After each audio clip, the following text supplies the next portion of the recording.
Hi hello எல்லோருக்கும் வணக்கம். இன்னைக்கு நாம கிச்சன் அண்ட் ஹோம் மேக்கிங்ல பார்க்க போறது ஒரு ட்ரெடிஷ்னல் ரெசிபி ஏழுகரி கூட்டு. இந்த ஏழுகரி கூட்டை நாம 2 விசேஷ நாட்கள்ல கடவுளுக்கு நைவேத்தியமா படைப்போம்.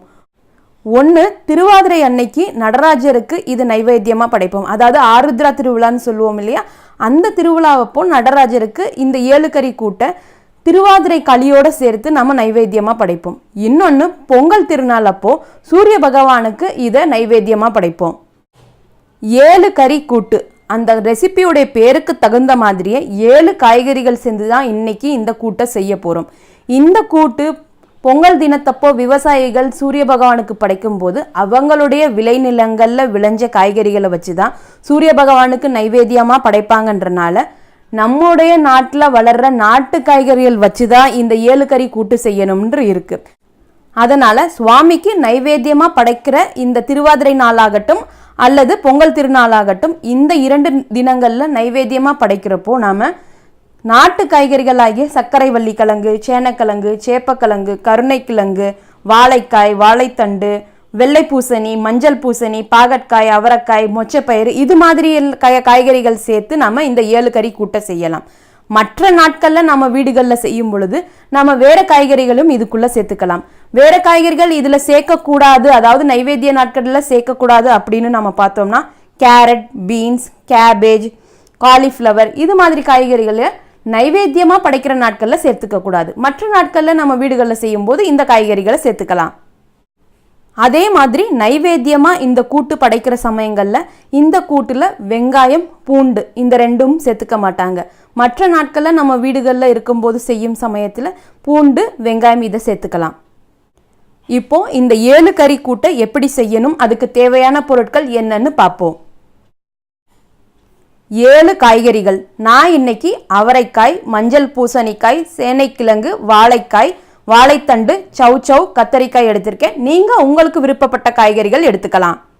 இந்த கூட்டுக்கும் காய்கறிக்கும் தேவையான அளவு உப்பு, 1 டீஸ்பூன் அளவுக்கு கல் உப்பு நான் இன்னைக்கு எடுத்திருக்கேன்.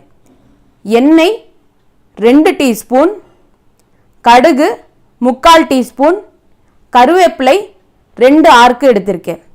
அரைக்கிறதுக்கு தேங்காயில் பெரிய தேங்காயாக இருந்துச்சுன்னா 1/4 மூடி தேங்காய் போதும். 1/4 மூடி தேங்காய் துருவி எடுத்து வச்சுருக்கோம். பச்சை மிளகாய் 2, பெரிய மிளகாயாக இருக்கிறனால நான் 2 பச்சை மிளகாய் எடுத்திருக்கேன். நீங்கள் உங்கள் காரத்துக்கு தகுந்த மாதிரி 3 அல்லது 4 எடுத்துக்கலாம். ஜீரகம் 1/2 டீஸ்பூன். தேங்காய், மிளகாய், ஜீரகம் இந்த 3 பொருளையும் ஒன்றா சேர்த்து அரைச்சிக்க போகிறோம்.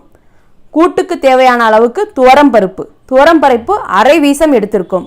மெஷரிங் கப் உங்ககிட்ட இருந்துச்சுன்னா மெஷரிங் கப்பில் 1/4 கப் அப்படின்னு மார்க் பண்ணியிருப்பாங்க, அதில் நீங்கள் அந்த 1/4 கப் அளவுக்கு எடுத்துக்கோங்க. மெஷரிங் கப் இல்லாத பட்சத்தில் 1 வீசம் உலக்கு இருக்கு இல்லையா, அதில் நீங்கள் 1/2 வீசம் எடுத்துக்கிட்டா சரியாக இருக்கும். மஞ்சள் தூள் 1/4 டீஸ்பூன், பெருங்காயத்தூள் 1/4 டீஸ்பூன். இது எல்லாம் தான் இப்போ நமக்கு கூட்டு செய்ய தேவையான பொருட்கள். இப்போ கூட்டு செய்ய ஆரம்பிச்சிடலாம். இந்த கூட்டு செய்யறதுக்கு நாம இன்னைக்கு துவரம்பருப்பு எடுத்திருக்கோம். சில வீடுகளில் பாசிப்பருப்பு வச்சு செய்வாங்க, சில வீடுகளில் துவரம்பருப்பு, பாசிப்பருப்பு, கடலைப்பருப்பு இந்த 3 பருப்பும் கலந்து எடுத்துப்பாங்க. நீங்கள் உங்களுடைய வீட்டு வழக்கப்படி ஒன்று எடுத்துக்கலாம், அல்லது உங்களுடைய விருப்பப்படி நீங்கள் இந்த பருப்பு எடுத்துக்கலாம். குக்கரில் நாம் இப்போ பருப்பு வேக வச்சு எடுத்துக்கலாம்.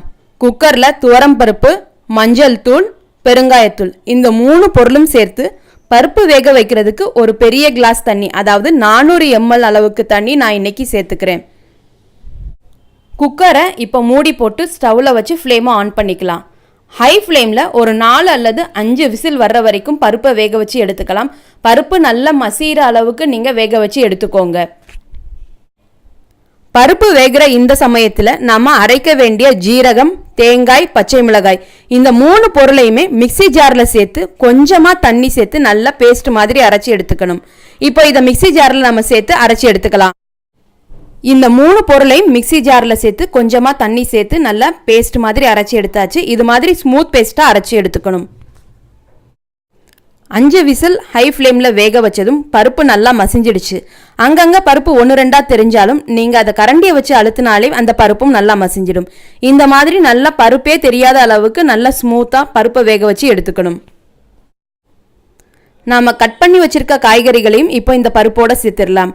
காய்கறிகளை இதே மாதிரி ஒரே அளவு சம அளவாக நீங்கள் கட் பண்ணி எடுத்து வச்சுருந்தீங்கன்னா குக்கரில் சமமாக வெந்து வரும்.